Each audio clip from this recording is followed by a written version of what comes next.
Hello, everyone. Good evening. Welcome to the webinar, The Future of Metaverse in Asia, HKUST Business School in dialogue with the Wall Street Journal. I'm Helen Chan, Head of External and Alumni Relations at the HKUST Business School in Hong Kong. We have a high turnout for this panel discussion, a major event for our school's Alumni Week. Many of you are from HKUST community or Wall Street Journal Plus, including some joining us from outside Hong Kong or from a different time zone. Wherever you are, whatever your affiliation, a big thank you for taking part.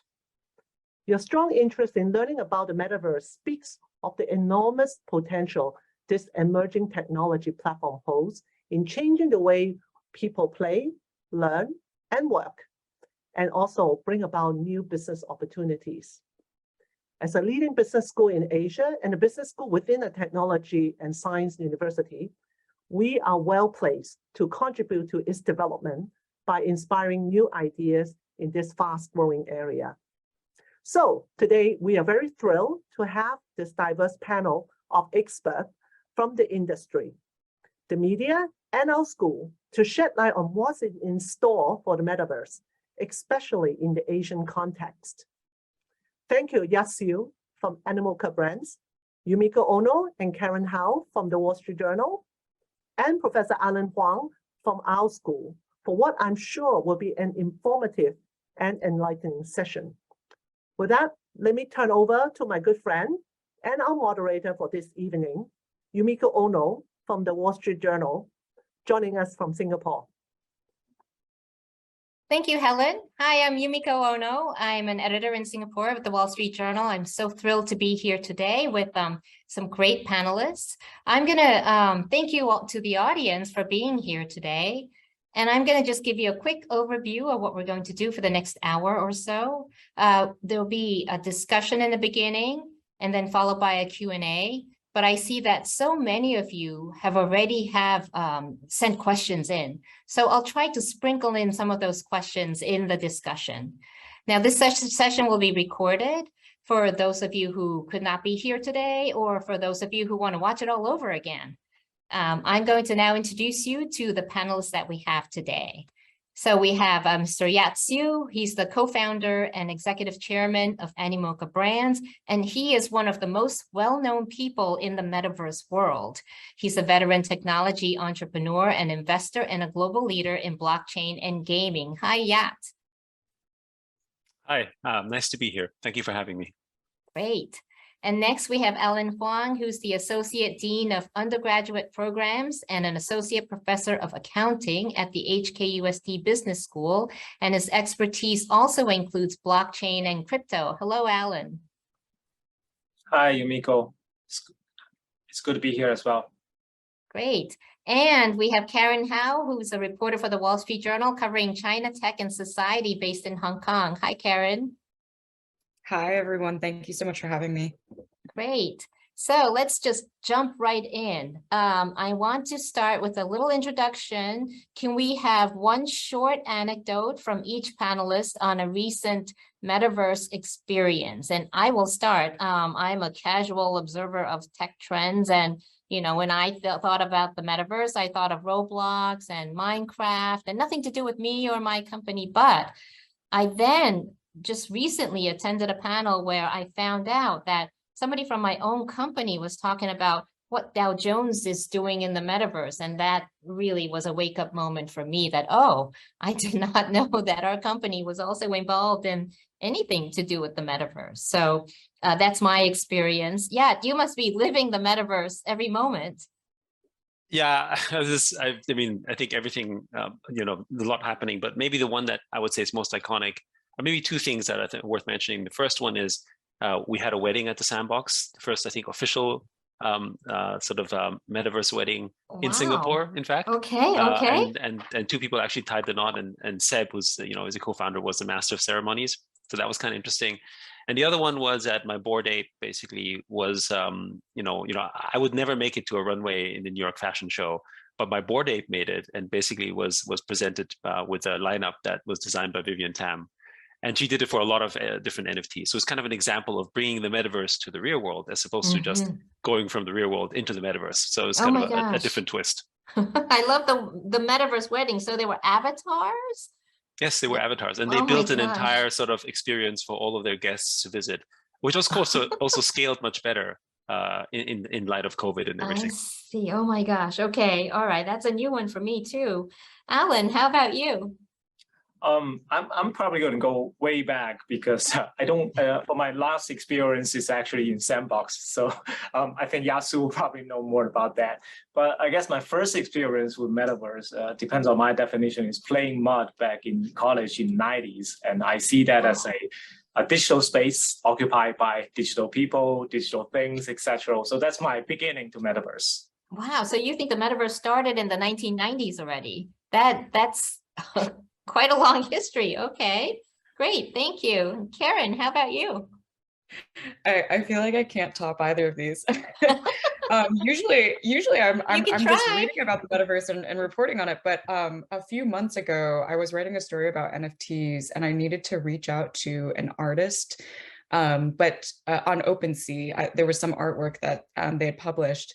And there was just no contact information, no way to really trace back who the artist was. But I started Googling around, is there any way to get in touch with the artists that are publishing on OpenSea? And there was this blog that said, you can mint a business card and then send it to the wallet of that artist. So I wrote up a little business card, took a screenshot with like my contact information, and then slipped it into their wallet. And fingers crossed, hope that they would get back to me, which of course they never did. Oh, so it went into the metaverse and you never heard back again. Oh, okay.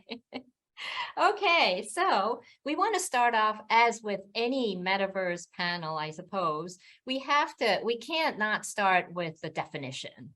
So I want to start off by Yat asking you, what is your definition of the metaverse? I mean, we had everything from weddings to slipping in a virtual business card here. Well, I mean, to us, the true definition, I guess, or the real definition of the metaverse as we see it today is around actually digital property rights. So meaning that, we've had sort of a pre-metaversal experience, when Alan was talking about multi-user dungeons back in the day. I played multi-user dungeons as well. So we're just completely dating ourselves, by the way. But it was sort of the training rails, where we got into sort of the virtual space, where we understood that we can build virtual relationships that actually might feel more real and eventually become real. Like if you think about, how we're making connections today, how we're meeting our life partners for that matter, or how we're doing business. However, none of that really matters unless you can actually have a piece of it in which you can have ownership, in which you have some form of liberty and freedom attached to it, which is what we've experienced in the real world when you think it from the lens of history, when we went from feudal societies into actual ones where we had, autonomous existence and, sovereignty over our lives. And that's where digital ownership comes in. So to us, the definition of the true and open metaverse is basically one in which we can have digital property rights. So that's the overarching definition. Everything else, like VR and AR from our perspective, are ways to experience our sort of metaversal lives and our ownership in these things. But it's sort of more sort of ways to experience it. It is not the metaverse in itself, which is, by the way, a definition that not everyone agrees with, particularly the big platforms like Facebook would have you perhaps appreciate or maybe believe that the metaverse is really what happens inside Facebook in their existence, right? So, but we can go there later. Okay. Now, Alan, do you agree completely with Yat, or do you have a slightly different definition of the metaverse? I mean, the metaverse can be defined in so many ways, as Yat says. I would define it a little bit more broadly as just a digital or virtual space that's occupied by people that are digitally represented within that world. But at the same time, I also agree with Yat because when more than 10 years ago, we had this Second Life, and then we had some accounting conferences that are actually hosted in Second Life. So people are doing stuff in kind of a virtual reality 2D world even back then. but then it's controlled by one company. So some people don't like what one of the universities is doing over there, and they actually got banned. So they had a campus in Second Life and got banned. So after that, I kind of agree with Yat that I think property right is a very, very important thing compared to the metaverse that we have or pre-metaverse that we have in the 90s or even 10 years ago. So without digital representation, without having this property right, we'll never go there. So VR, I think, is nice to have, but leaving even back in the 90s when we were playing multiplayer, multi-user dungeon, leaving that to our imagination is not too bad at all, actually. Okay. Well, so we have property rights and sort of a broader digital space. Is that how you would define it? And Yeah. Okay. So, Now, Karen, you've been doing reporting on tech and AI and many different areas. Is that the way that you've seen the metaverse defined, or what do you think? Well, I think that, yeah, so I typically cover AI, and I see sort of the same thing happening with the metaverse discourse as the AI discourse, and that the more hype it gets, the more confused the definition gets and that everyone starts to have their own definition. And so I definitely have seen people define something as simple as VR, just redefining it as the metaverse, or AR redefining it as the metaverse. But I do, Yat, I think brings up this really interesting point of like, how do we actually think about the true distinction between Web 2 versus Web 3 technologies? And I think it's sort of comes back to the treatment of data and who actually gets to own that data. In Web 2, I think the focus was really on companies like Facebook, Google, Alibaba having ownership of the data and using consumer data to then generate profit for their companies. Whereas Yat's sort of saying that the shift, the actual paradigm shift that we're trying to get to with something like Metaverse is that consumers own their own data. And you get closer to essentially, I guess, a real world economy than in the digital space than as compared to the physical space. So I think it's definitely an interesting idea, but we will see many more competing ideas of what the metaverse is and should be as more and more players come in. Okay, that's a really good point. Thank you, Karen.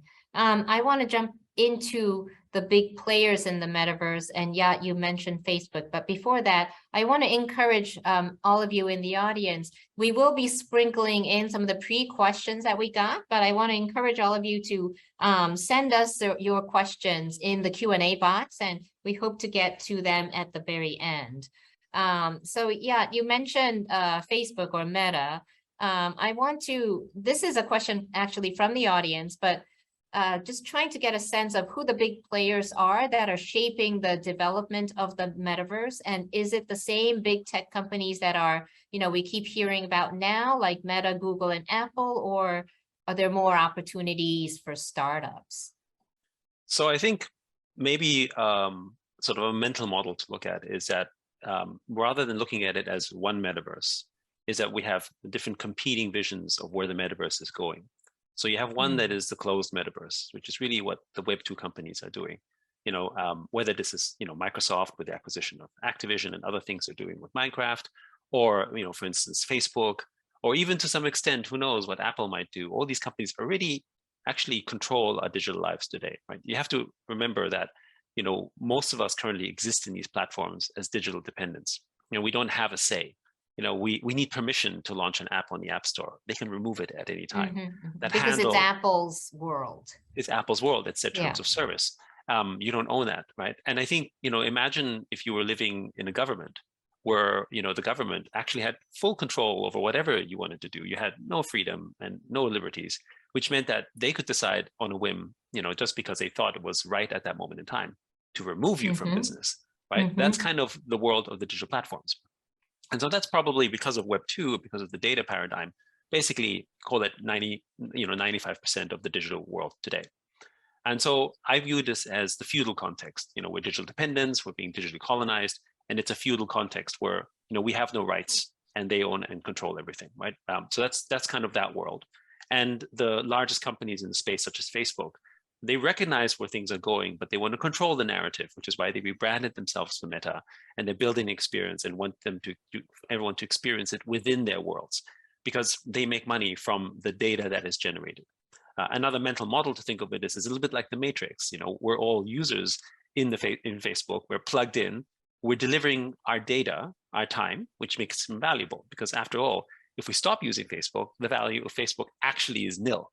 So that means we're deriving value, but we don't know what that value is because they don't tell us. We just know the output. It's worth obviously billions, but we have no idea what our contribution is. And therefore they're sort of, I would argue, stealing our time to their benefit. And then there's the other one, which is the sort of, let's call it, it initially started as a fringe society, but is now gaining a lot of movement, which is the open metaverse. The open metaverse basically posits that, this needs to be open, like free trade, that we have to have actual property rights, that we have actual freedoms and own sort of our digital data and therefore our digital sovereignty. And that's only possible through Web3, i.e. blockchain, because there the data doesn't reside in a private system like Facebook, it resides in a public system governed by a public framework, governed by public accountability, much as you have in a government structure or in a sort of kind of democratic system. So that's kind of that thing. And I think it's hard to say who's shaping it because they're two completely different ecosystems that don't really talk to each other. So on one hand, you could say, well, it's Facebook or it's Unreal Engine or it's NVIDIA or it's Microsoft, right? That's one system, right? Some of them are hardware players. But then on the other one, you have, there's companies like us or Dapper Labs or, even the Ethereum blockchain, for instance, is a major contributor towards Web3 or, the Sandbox, right? These are entities that are leading the way in a parallel, sort of almost like in a parallel universe that don't really overlap yet at this moment in time. And so that's kind of where it is right now. I wouldn't say it's what, we obviously believe that the open space is going to succeed and win because that's the better outcome for people, in the same way that, basically there were uprisings back in the day where people said, well, we no longer want to be governed by a king. Basically, we want to basically be governed and have rights, right? So that's kind of where we think it's going to go. And that's why we believe in the open metaverse. But that's currently the landscape. And they don't overlap really. There's not a situation where, maybe they allow for assets to be brought in, but they're not actually overlapping really between the two worlds. So that sounds like you're saying there are two kinds of metaverses, the open kind and the closed kind, really. Yeah, and then there are two different kinds of companies in both camps. Correct. And I think the way you need to look at it is almost like political systems, right? In a sense, right? So there is a kind of system in the closed metaverse that is, feudal in construction. And then there's one that is basically more democratic in construction. And you have two worlds that clash really, as opposed to two worlds that, coexist. And so far, is there any sign of who's winning at all? Is it well, I would say, from our, let's call it biased lens, clearly, right? We would posit that the open metaverse is winning, but it's not winning in terms of numbers of users of adoption. It's winning in terms of ideas and mindshare. And it's winning because the value that's generated in the open metaverse is through the process of capital formation, just so significantly higher that a closed system can't compete. And the parallel to think of it is like, even, when you look at something like China, it's a size of a country that obviously can sustain its own economy, but still has to participate in the global context of the world. It needs to participate in that sense in order to grow, because it doesn't have the ability to construct network effects, that is equal to the rest of the world. And that's kind of the same how we see the open metaverse. How do you compete with the asset ownership of something like Sandbox or Bored Apes, where a digital asset item can be worth thousands of dollars, if not in case millions, versus the basically closed equivalent, basically literally being not even like sort of 10 or 20x smaller, but literally the cents or pennies or dollars to that relative value. The economic size is so much smaller. The potential is smaller. So it's just a better prospect for people to build and participate in the open metaverse, because you can construct and own part of the network effects as opposed to not having any ownership of that at all.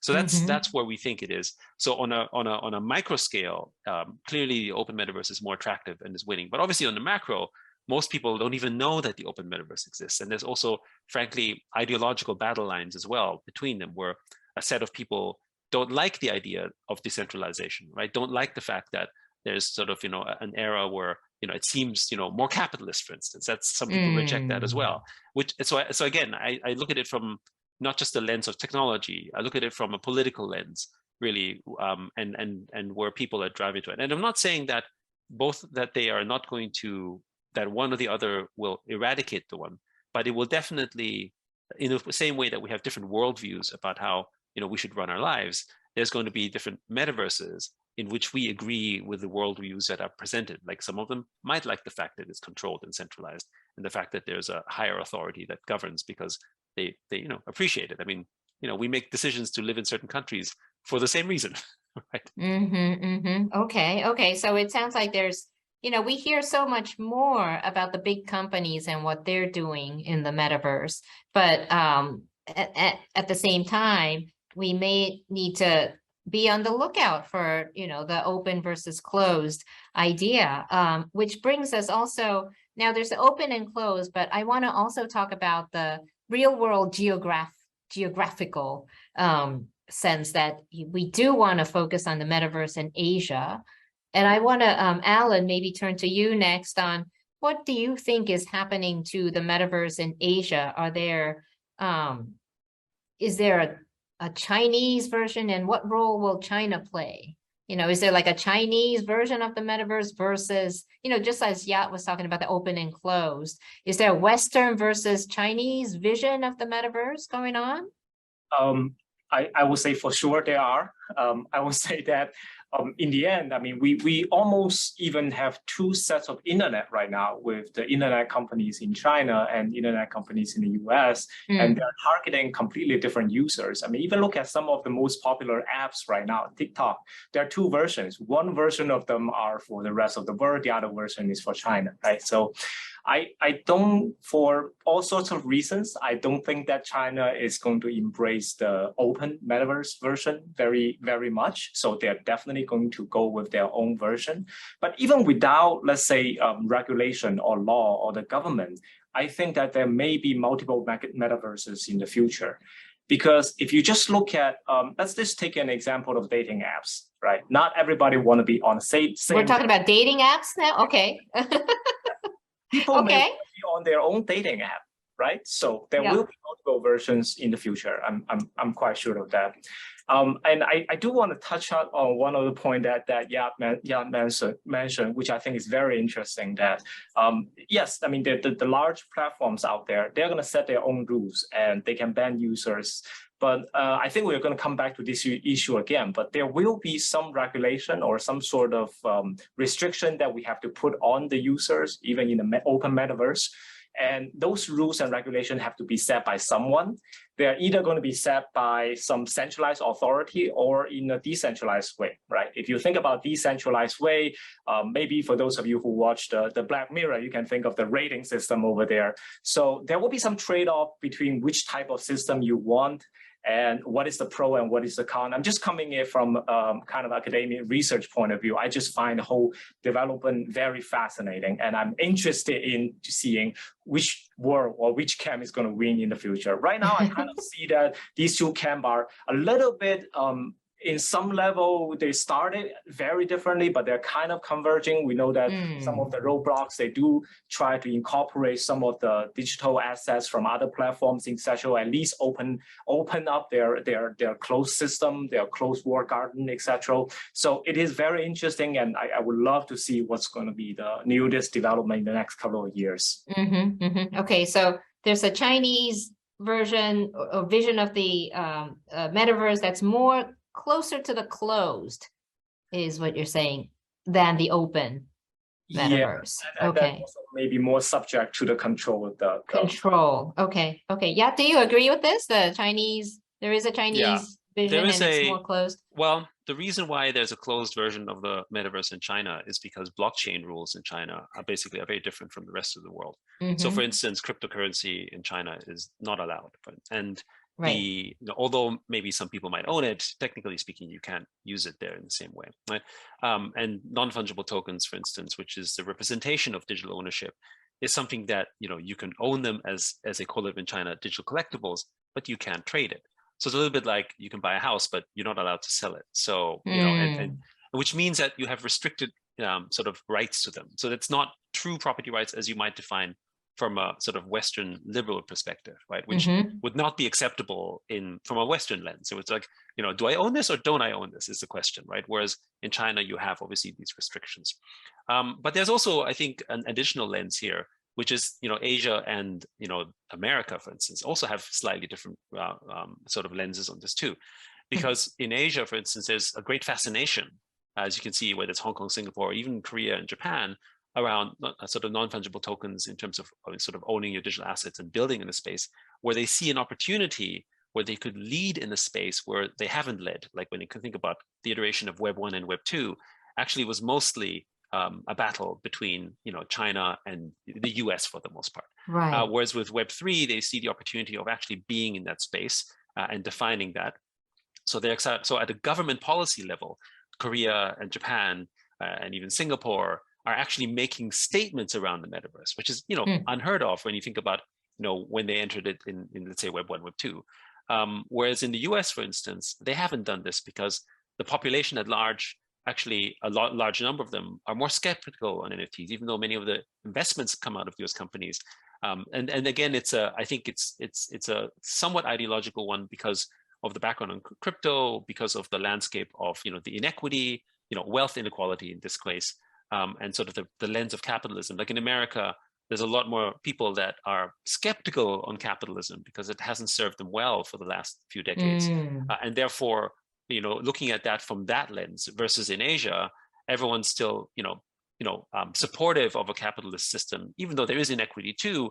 It's viewed as the path of, potential growth and opportunity.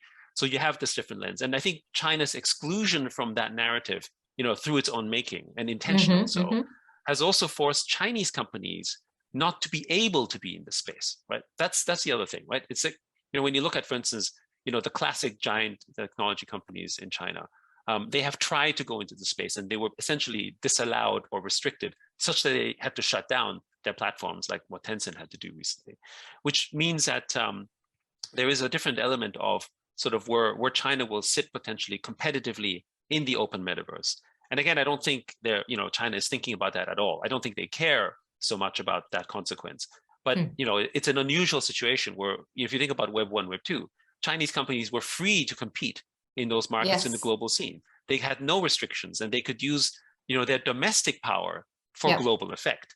And in this case, they can't do that at all, which basically means that it's a redrawing and reshaping of the, let's call it, global sort of influence landscape of Web3 and the open metaverse, which will not, at least for the short term, include a Chinese perspective.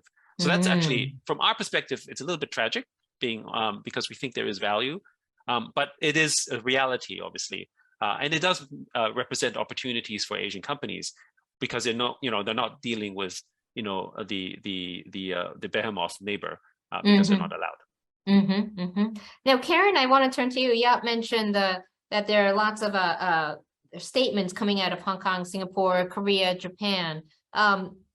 What do you think the Asia metaverse market is looking like right now? And do you see lots of market leaders in the metaverse related companies, or is it more like a follower? Well, I think Animoca Brands is a leader from Asia in the metaverse. I mean, yeah, I think both Allen and Yat kind of bring up this interesting point that that the Web 2, like the ideology and the business model specifically of amassing data and having that data be the source of profit for companies, like that originated in Silicon Valley. And so a lot of the companies that come out of the US, the giants that we see today, they're sort of entrenched in that way of thinking. And so if we're thinking about a closed versus open metaverse, it's really hard for these like older companies to be shifting so dramatically into a fundamentally new way of thinking about data and how to utilize data in their products and services. And so that's why we sort of see like potentially why like Facebook and is sort of having a lot of gaffes recently with their metaverse rollout. But we're seeing a lot more of these startups coming out of Hong Kong, out of Singapore, out of other parts of Asia that are more nimble in being able to adopt these new ideas and experiment with these new ideas of data ownership and what that might look like in this new version of the internet. And we're also seeing more willingness, I think, from like, I think in the US, we see more willingness from individuals to experiment with the metaverse, people who are buying and trading cryptocurrencies or minting NFTs or in playing in that space, but we don't necessarily see that many institutions that are experimenting with this, kind of for the same reasons. I think that the companies and the institutions are built on this earlier logic of the internet. But a fun example that I kind of recently learned is, like, even in Hong Kong, the MTR has actually been, they just like acquired a virtual land and are experimenting with how to design a better customer experience with a digital subway station. So you see that, like, even institutions in Asia are sort of kind of trying to think outside the box of what they could do with this technology. So I think in that way, there could be faster innovation coming out of this willingness to adopt and experiment with the technology even from consumers, not just the developers. Oh, that's very interesting. Allen, I want to ask you about HKUST and what is the school doing in the metaverse arena? Well, the biggest initiative we have right now is with the Meta HKUST. What's that? We recently opened a campus in the Guangzhou campus. So this is like a long-term development plan that we're going to build up some mixed reality classrooms where two sets of students can have class physically and online at the same time in two different campuses simultaneously, a mixed reality classroom, basically. I think that they're currently constructing the first classroom that's equipped to that, and it will be ready in a couple of months. On the other hand, we also have this collaboration with the Rico group, who purchased a piece of land in Sandbox, and we're going to have this Meta Green project with them. And in that piece of land, we are going to provide some education related to sustainability, etc., which plug-in advertisement is related to our new undergrad program in sustainable finance. Wow, but your the Meta HKUST, so you do have a campus, a real campus in Hong Kong and a real campus in Guangzhou, but what you're saying is that the real students from these two campuses can also take classes, real or metaverse? Both at the same time. So I guess the way to think about it is that if the students in Hong Kong would be appearing virtually in the classroom in Guangzhou and vice versa. Oh my gosh. Okay. All right. So even though they're sort of far apart in the metaverse, they can be learning together. Yes, that's right. Yes. And we're going to establish an ecosystem with NFT, etc. Oh, wow. Okay. That's very interesting. Thank you. Okay. Now we're moving on to some people have alluded to some of the risks, and we do have questions from the audience on this as well. So I want to move into what kind of regulations are there for the metaverse? What kind of risks are there? And Karen, I want to turn back to you. What kind of regulations do you see for the metaverse at the moment? Regulations. I don't see many regulations. But I guess to the question of risks, I mean, this is something that I personally am concerned about is when it comes to things like the social metaverse, when we're talking about essentially a more enhanced social media experience. My concern is sort of that we've already seen in Web 2 version of trying to connect everyone in a digital space that there are just some fundamental challenges that we see with that.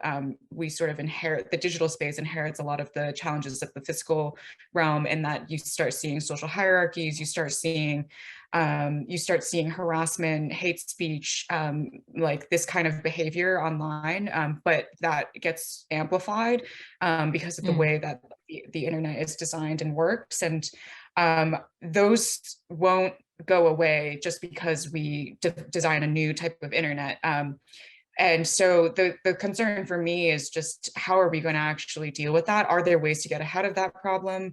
Are metaverse developers actually thinking about ways to actually ways to learn from the experience of Web2 social media and actually change the way that interactions are formed. But frankly, like there are instances in which we've already seen, like with Facebook, in their metaverse experience, like we've already seen things like sexual harassment becoming an issue in like virtual reality spaces, and we already see other kinds of like hate speech being directed, and like racist language being directed at people, and so that problem needs to kind of be solved, and I'm not really seeing many promising solutions yet, because it's sort of still unsolved in Web 2 as well. And yeah, I want to ask you this as well. And we also have a question from the audience. What do you regard as the key risks from an ethical point of view? Yeah, I mean, I think maybe just to add on the regulation aspect, I think one of the things that right now countries are grappling with as well is sort of, what is the metaverse? And people have slightly different approaches to, for instance, in Europe, with GDPR, they understand that big tech companies create these problems. They understand that data is, part of the problem as to maybe how it's used. But instead of looking at the property rights, they're trying to restrict its use and have actually done the opposite effect, which is actually only the kind of companies that can deal with the sort of bureaucratic burden of GDPR can now participate, which essentially has done the opposite effect of what they're trying to do, which is sort of one of the risk aspects of, when regulators get involved, maybe they don't have the business realities in mind, because really the powerful thing about, things like the metaverse is that it actually is an enabler for new entrants in the space. It's not supposed to be a facilitator, to create actually even more sort of monopolistic barriers, right? So that's the first point. But they're trying to grapple with it.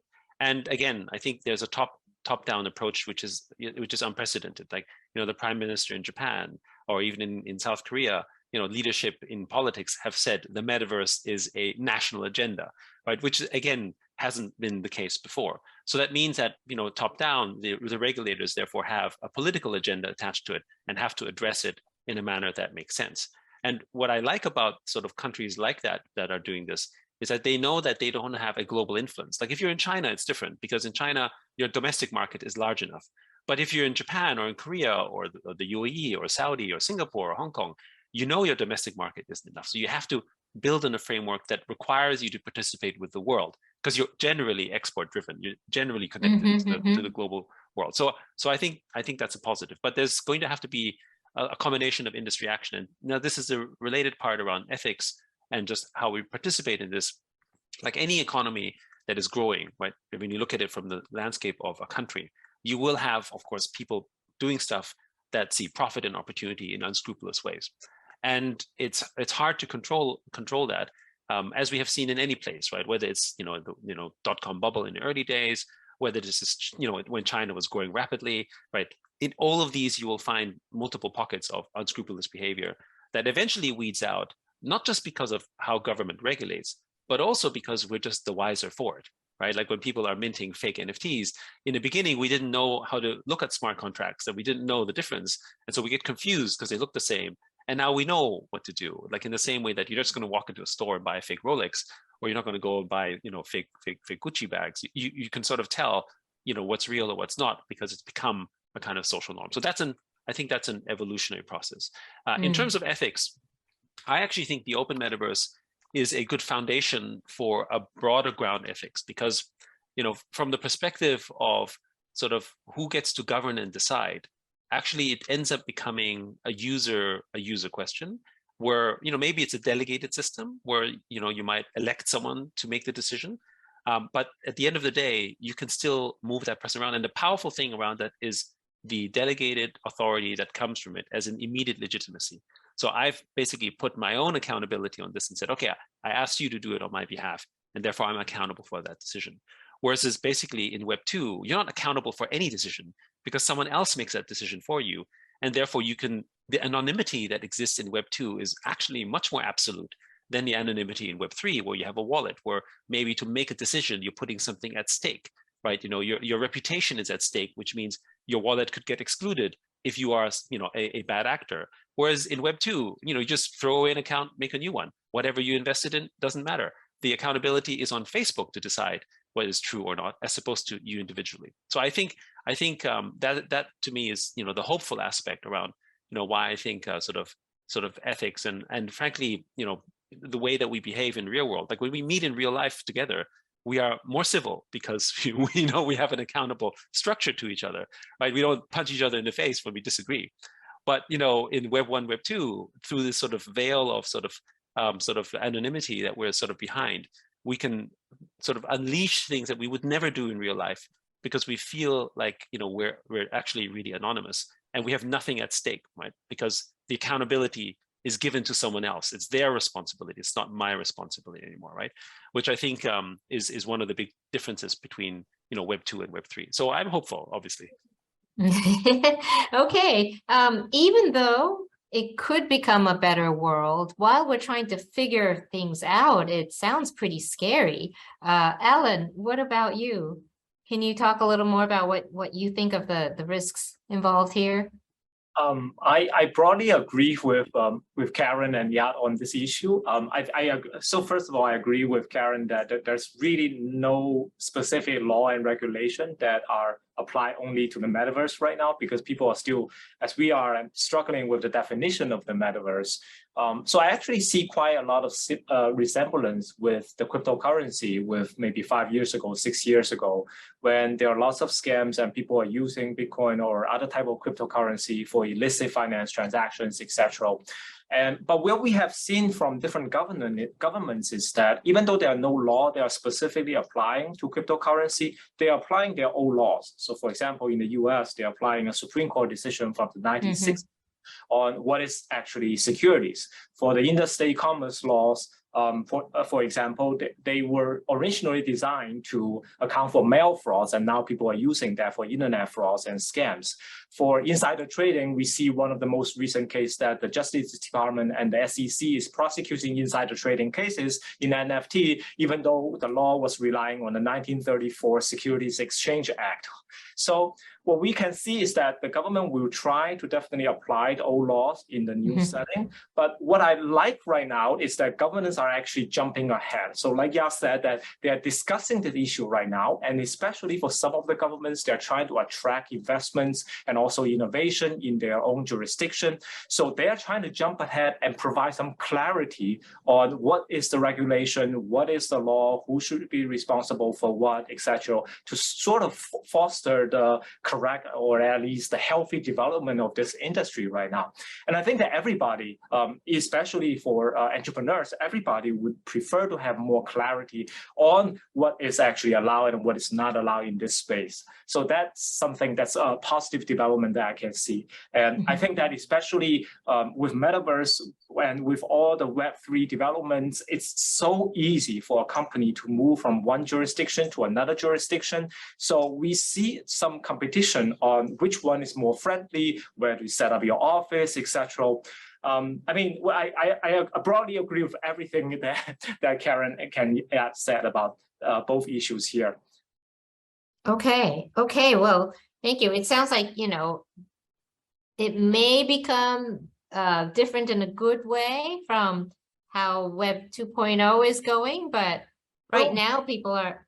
I mean, we are learning. Yes. Past experience, right? So in the past, I guess I would say 10 years ago, I think the large platforms in the Web 2 are taking the view that they don't have to censor the users' comments. They are not going to be responsible. There's First Amendment, etc., that people can say what they want. But after 2016, after 2020, we know that this is not true. We know that if somebody says something bad on your platform, something happened on your platform, and you are viewed as not providing enough guidance or enough restriction on these users, you will be held accountable. So I think that in the future, this is also going to happen to some of the Web3 companies as well, even though they are more decentralized, but the company is still there. So I think that's why I think these companies would really welcome the government to have some sort of regulations involved.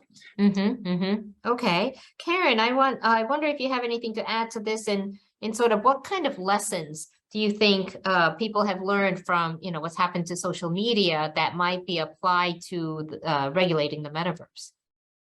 Yeah, I think sort of building off of what Alan left off with is like we have seen the appetite among consumers kind of change in terms of the type of experiences they want online. I think when both consumers and companies were more new to the idea of what was possible on the internet, there wasn't as much of a wherewithal that companies needed to be thinking ahead in how the digital world kind of inherits the physical world's behaviors, and that can also then go on to affect the physical world again, like some of the things that the US is seeing with extremism cultivating online and then be affecting the political environment in the US. So I think in that sense that metaverse participants, metaverse developers are already at an advantaged position in that they have had more visibility and understanding exactly what the issue space might be that they need to be thinking about. But whether or not that's actually changing the way that they develop technologies thus far, I'm not so sure. And I think there needs to be a lot more thinking around that. Like, I think there's currently a lot of optimism around metaverse, and the discourse is mostly focused on the possibilities, but I do think we need to start quickly talking about also how do we address content moderation problems? How do we address how does regulation play perhaps an earlier role in regulating the metaverse than it did with the internet? And that's kind of what we can be learning, is that the conversation starts earlier. I think just to add on this, there is, of course, the alternative, which is that everyone broadly agrees that there's something wrong with Web 2, right? And so this is the reaction. And I think, you know, if everything was working fine and we didn't have the problems we have in the world today, much caused by, you know, basically sort of the almost authoritarian and single-handed control of what happens to our data, right? In Web 2, then actually, you know, maybe Web 3 wasn't needed, right? And the idea of decentralization isn't as attractive, right? But because of what's happened in Web 2, Web 3 is now so attractive. And while it needs formulation, regulation, thoughts, and ideas, I personally think that, you know, the reason particularly young people are so attracted towards Web3 is because they don't see how the sort of traditional paradigms work for them in any way, shape, or form, right? So I think this is a thing that is causing this, right? At the end, you know, the center of what's being solved is not technology, it's human lives, right? And it's what people want. And so they want that. And they don't quite know what that is. It's a little bit like, well, I want freedom and I want property rights. But what is that really? You know, what does that really mean? They may not fully understand, you know, let's say the philosophical or even the legal consequences of that, but they do know that they want that. And they want that because they can't have it in the Web 2 type of world. So I think that's the evolution that is being dealt with. That's kind of where we are right now. And as we clarify all of that, we'll get there. But we can no longer derail from the mission because people already feel what they want. If you understand what I'm. It's different from what they have now. Correct. Okay, yes. Alan, I want to talk about cybersecurity, frauds, and hackers, because there was just a question from the audience that just came in now. What do you see companies doing in the cybersecurity to help build a more secure and safe place? Well, I'm going to take it from following up on Yat's point earlier about this, because I think it's kind of related. I felt that when in the Web 2 world, or in a traditional centralized system, at least a traditional banking system, we relied on these centralized companies, Facebook, Meta, or these financial intermediaries to help with a lot of cybersecurity issue here. In the Web 3 world, I think that people are on their own, more or less. So there will be a lot of, when we look at a lot of scams, etc., with NFTs, OpenSea, some people's account getting pushed and they're giving up passwords, etc. When these type of things happen, people need to take the responsibility with their own actions here in the Web3 world, because there's nobody else that can reverse those transactions for the most part. So I think I felt that in the Web3 world, because of these, without this centralized authority, we need to have a lot of sort of quote unquote education on the users on what is the best practice in terms of protecting their own data, because there's really no one else that they can rely on to protect their identity, to protect their data, etc. So that's kind of my view on this. So education, user education is really needed. Okay, thank you. Now we're going to move on to the future of the metaverse. And Yat, I have a question from the audience. Actually, a lot of people ask this question is, if you wanted to be a metaverse professional, since, you know, we have a lot of students and alumni here, what kind of skills would we need? You want to work in the metaverse? Anything different from, I don't know, what people do now?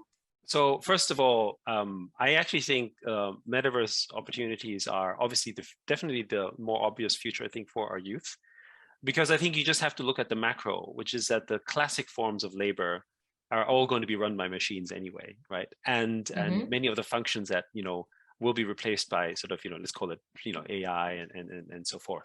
But, you know, what the metaverse allows for is, I think, something that's more natural to us, which is basically creative endeavors of one form or the other.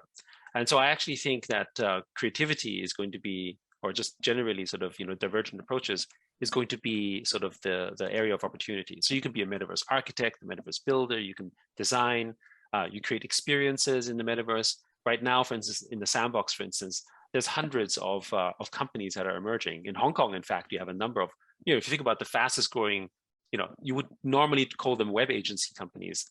In Hong Kong, for instance, are actually metaverse agencies. They're the ones who are building opportunities in businesses and hiring people, for instance, which then have real world effects.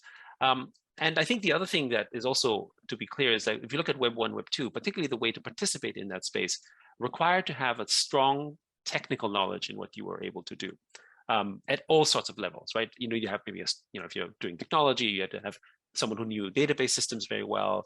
If you were sort of experienced in the space, which in Web3 isn't the case, because if you operate, for instance, on things like, you know, public blockchains, like Ethereum, for instance, actually what Ethereum offers, I think most people maybe don't appreciate that, is not the fact that it's a cryptocurrency and can be used for transaction and gas fees and, you know, whatnot. It's the fact that you now have a public infrastructure that has the same security as major banks do, the same kind of mechanisms, you would say, that protects that validation, but in the access of everyone. Like if you wanted to create an infrastructure that had that same kind of security, you'd have to put up hundreds of millions of dollars, or maybe $1 billion, as the big banks have done, in order to build this infrastructure. And you'd have to hire the top engineers and database guys in the world to do that. But now, with, for instance, with layer 1 blockchains, you've got that infrastructure laid open for you. And yes, you have to know some coding, but you don't have to know how to build the database system. You can just partake and participate it simply by, you know, owning the tokens and then sort of, you know, building on top of that, which means that the level of type of businesses that you can build on top of layer 1, layer 2 blockchains or Web3 broadly, not just in the metaverse like Sandbox, actually is open to more. It means you have more accessibility for participation rather than less, right? And in Web 1 and Web 2, some of the primary beneficiaries were the ones who could read open source code because they knew how to read code, and that was their advantage. Which meant many other people who didn't know how to read code were basically excluded from that. With the, you know, metaverse right now, you know, you can be an artist or creator that doesn't have strong technical skills and still participate and benefit from that ecosystem. The other thing is that, just to conclude on this one, is the metaverse, we think of it as the next iteration of the internet. There's about 5+ billion people online today, right? And, you know, that means it's billions and billions of people that are still going to be moving on to Web3 from our perspective. So that's a little bit like, you know, maybe from a real world parallel, saying, well, what would it be like if you were building a business in China 30 years ago, right? Yes, there's many sort of struggles and tribulations and obviously, you know, risks that you have to take, but you know that that market is going to grow, that there's opportunities there. And so it's an opportunity for everyone. And it's kind of like, and that's why we think there's going to be a mass immigration to Web3 because the opportunity space is there. Whereas in the current world, actually, you don't have those opportunities because you already have monopolies and governments have failed to basically regulate these monopolies. So you need new paradigms, which is why Web3 and the open metaverse comes in. Okay, but I'm going to have to, so it sounds like you're saying that creativity is something that a lot of people have has said for a long time that you need for the future, for any future jobs. But on top of that, before maybe you needed creativity and some tech knowledge. But now you just need creativity, but not as much It's tech amateurized. knowledge.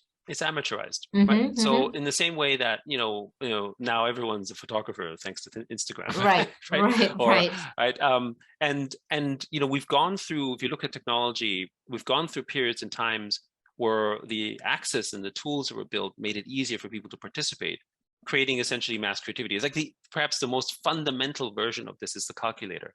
Right? What the Mhm. calculator did was amortize math, such that every person can now do math at a much more complex level than their, let's call it, natural ability might do, but freeing them up to do things like creative activities. Like you can be an architect today without being a math genius. You can be creative, but the computer will solve your math problems for you, while you can be creative in your designs. Right? That's something that was opened up to you, so you can focus on being sort of creative and innovative, as opposed to, well, what human computation do I need to figure out better than someone else, right? And I think and it frees your mind really to do that. And from a study standpoint, I think universally, actually, people are born creative. It's something that they're naturally more wanting to do or able to do. It's just because of society in the past wasn't really benefiting people in that way, because creative endeavors in the business models attached, particularly in the sort of former world, not just even in Web 1 and Web 2, were not lucrative, because the value accrued to the publishers and owners, like in the music industry or in the film industry or any other creative industry. The value was sort of dominated by a few monopolies who, first had good intentions and then became a monopoly and abused it, right? So, in the music industry, it's happened with ASCAP, right? I mean, it's supposed to protect music royalty rights, and then next thing you know, they get sued for antitrust because they're basically abusing it, right? Because they had all this power, and suddenly it didn't become what was valuable for the musician anymore. It became what was valuable for ASCAP, right? And that's true for Facebook and Spotify and Apple and just every company you can think of. So the decentralization aspect ensures that the equity is distributed, and therefore you don't have as much centralization of power as in money, and therefore you have a more fair sort of an even market. Now it sounds like more people can take part if they wanted to work in the metaverse. All right, so we are starting to run out of time here, so I'm going to go to the last round, and I would love to get an answer from each of you, but just sort of imagine, I don't know what the metaverse timeline is looking like, but there are a lot of questions from the audience about what do you think, what's the end game here? What are we looking at, 6 months, 2 years down the line? And I don't know what we're supposed to look in 6 months, every 6 months, there's like a revolution, or in 2 years, we have to wait, or in 10 years. I mean, what do you think? Well, what kind of timeline should we be looking at when we think about, developments in the metaverse? Do you want me to start? Yes, could you? Yeah, sure. So we are generally ourselves, we're projecting that in the next 18 to 24 months, we think, something like 300 million people plus are going to be joining the open metaverse, driven broadly by blockchain games, because we think, gamers today already have a relationship with their assets as one of virtual ownership, right? As Allen was talking about his first experience in multi-user dungeons, actually, many people in MUDs back then were actually buying their items already. They didn't really own it, but they felt that they should own it, right? And if you ask a gamer today, do you own your skin? They would say, of course I own it. But in reality, they don't. So they seem like a natural transition.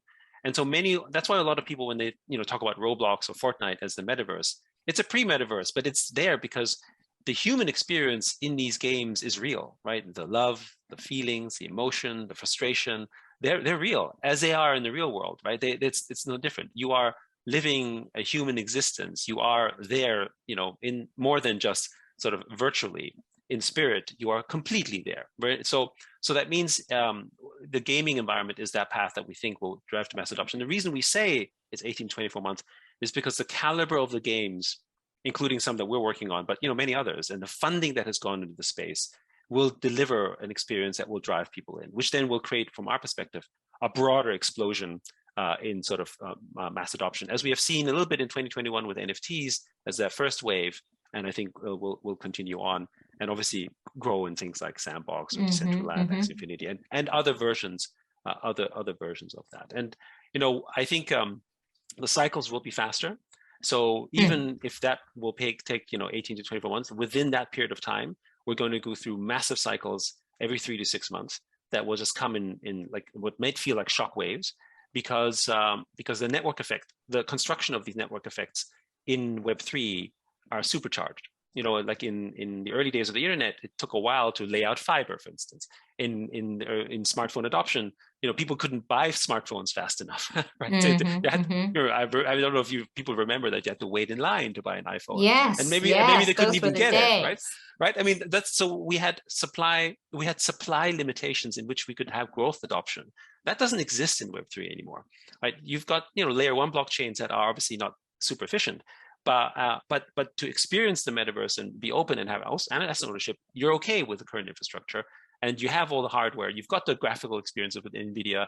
You've got Unreal Engine, right? You've got these things in which you can already build and construct. So we think it'll happen much faster, and as a result of that. And you know, so that's, I'll leave it at that.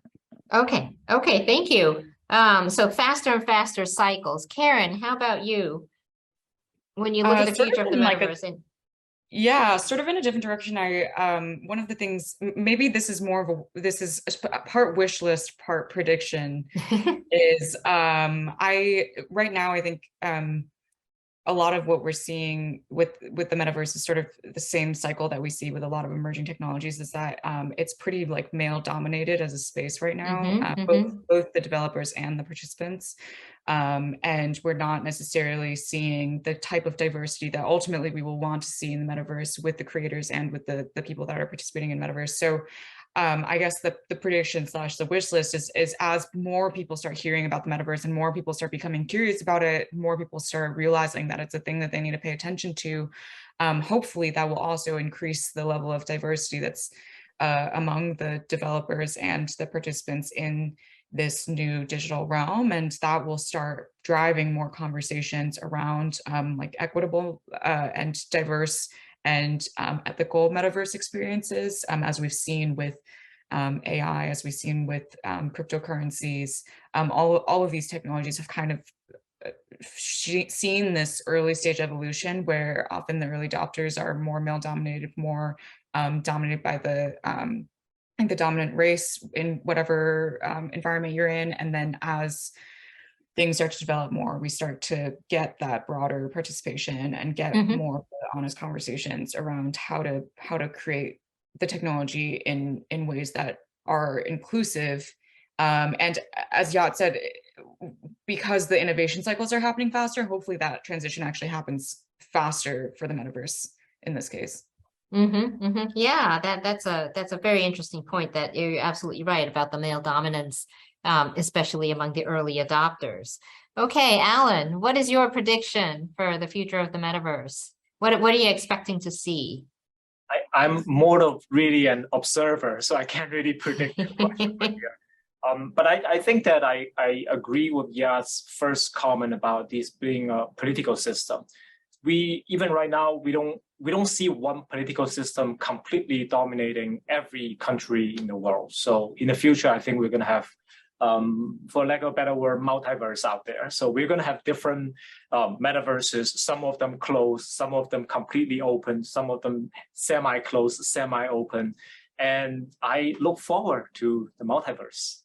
Okay, well, thank you. So we had a lot of things to discuss here, from the open and closed metaverses to the China versus Asian companies, to the faster and faster cycles, to all the risks that are there because of the unregulated nature of the metaverse. But it sounds like, you know, one thing that everybody has said is that the change is going to happen faster and faster, which is going to be very interesting to watch and see what'll happen next. So we need to wrap up here, guys, but thank you so much for participating in this. And I want to also say that the people at HKUST would love to get your feedback. So if you could fill out this simple survey by there's a link in the chat box, it looks like, or there's a QR code on the screen, so you can scan that. Please let us know how you felt about this, participating in this webinar, and yes, more things to come. So thank you very much, everyone, and have a good rest of your day. Thank you so much. Thank you. Thank you.